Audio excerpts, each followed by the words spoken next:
Comment réagir si mon partenaire m'insulte? Voici la question à laquelle je vais répondre aujourd'hui, tout en soulignant que pour moi, l'insulte dans une relation n'a pas sa place. Pour moi, l'insulte dans une relation, c'est une limite rouge, parce que je ne peux pas concevoir de vivre avec une personne qui me méprise, mais il y a des relations dans lesquelles l'insulte est courante. Les relations dans lesquelles peut-être qu'on est ensemble parfois depuis de très nombreuses années. On a des enfants qui sont là, en bas âge parfois, et on peut se retrouver coincé de se dire, je ne peux pas la quitter maintenant parce que j'aime mes enfants. Je ne peux pas partir maintenant parce que si je le laisse avec les enfants et tout, qu'est-ce que mes enfants vont devenir? Dans un cas comme dans l'autre, c'est des situations que l'on rencontre. Parfois, pour une raison ou une autre, on se retrouve pris dans un engrenage qui encourage et qui entretient justement de l'animosité au quotidien. Et on ne sait pas comment faire. On ne sait pas comment on arrive à gérer ça. Ici, je vais vous donner quelques pistes qui vont vous aider déjà à reprendre le contrôle de vos réactions, à reprendre le pouvoir. Le pouvoir, ce n'est pas dominer l'autre. Le pouvoir, ce n'est pas faire changer l'autre. Le pouvoir, ce n'est pas gagner sur l'autre. Le véritable pouvoir, c'est être conscient de sa vraie puissance et de choisir ce qu'on en fait. Lorsqu'une personne vous insulte, vous avez en général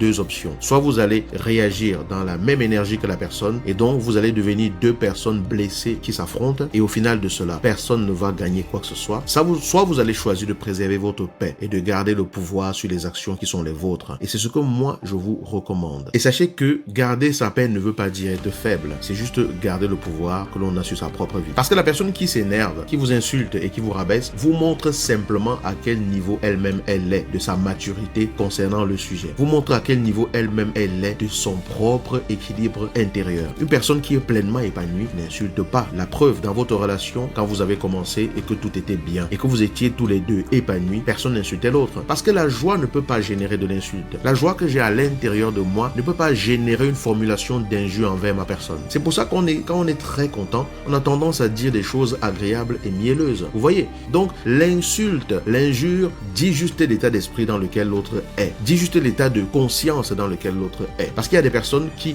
même si elles sont frustrées, blessées par quelqu'un, n'insulteront jamais. Parce que cela ne vient pas altérer leur propre niveau de maturité personnelle, leur propre niveau de conscience personnelle. Et la vraie question, c'est est-ce que vous respectez quelqu'un que vous voyez qui se met à insulter les gens tout le temps? La réponse, c'est non. Donc, ne devenez pas la personne que vous n'allez pas respecter. N'acceptez jamais que quelqu'un vous pousse à devenir une version de vous qui va être une personne que vous n'allez pas respecter. Parce que vous n'allez pas être fier de vous-même de vous être comporté ainsi. Donc, restez calme, respirez profondément, parlez peu et surtout observez beaucoup. Et si vous devez dire quelque chose, il faut que ce soit quelque chose qui a pour but d'élever la conscience de l'autre, qui a pour but d'amener l'autre à se poser certaines questions. Pas parce que vous êtes là pour l'éduquer, mais simplement parce que vous vibrez à un autre niveau de conscience. Par exemple, vous pouvez dire une phrase qui ressemble à celle-ci. Je comprends que tu sois blessé, mais je refuse de discuter avec une personne qui me manque de respect. Parce qu'en fait, aimer, ce n'est pas tolérer l'irrespect. C'est choisir d'éduquer l'autre aussi sur les limites qui sont les vôtres. Avec grâce, avec fermeté et surtout avec conscience. Mais la vraie question, c'est à quel niveau êtes-vous vous-même conscient ou consciente de cela? Parce que ce qui est à l'intérieur de vous va déterminer la façon dont vous allez vous comporter à l'extérieur. Donc oui, il faut poser des limites. Oui, il faut dire stop à la violence. Quel que soit le type de violence, et ici en l'occurrence on parle de la violence verbale. Mais il faut aussi savoir se retirer émotionnellement lorsque la discussion devient une dispute et veut vous traîner dans la boue. Vous n'êtes pas obligé de vous jeter dans la boue avec un cochon qui se roule dans la boue tout simplement parce que vous aimeriez lui démontrer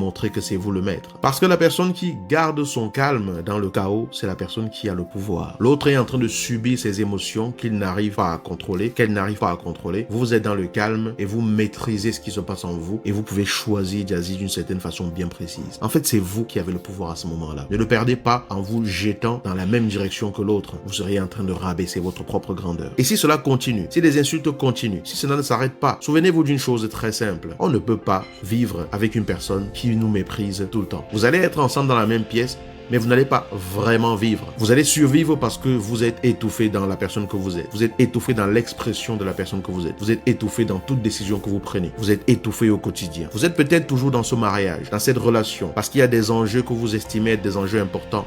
Mais vous savez très bien qu'avec un environnement comme celui-là, ça devient difficile à vivre, presque impossible. Je ne vous demande pas de partir, je vous demande de prendre le temps d'analyser et de mûrir cela, et surtout de reprendre votre propre pouvoir. Et à partir de là, vous saurez ce que vous aurez à faire, peu importe votre choix, parce que vous choisirez en conscience. Nous méritons tous un amour où le respect n'est pas négociable. Voici donc 3 choses puissantes que vous devez retenir avant de quitter cette vidéo. Clé numéro 1. Celui qui vous insulte vous montre là où il est lui-même dans son niveau de conscience. Il ne vous montre pas là où vous devez descendre. descendre parce que vous n'avez pas à descendre à ces niveaux-là. Clé numéro 2, rester calme, ce n'est pas être faible, c'est refuser d'être contaminé. Clé numéro 3, vous n'avez pas besoin d'avoir le dernier mot pour garder votre paix. Si cette vidéo vous a parlé, partagez-la.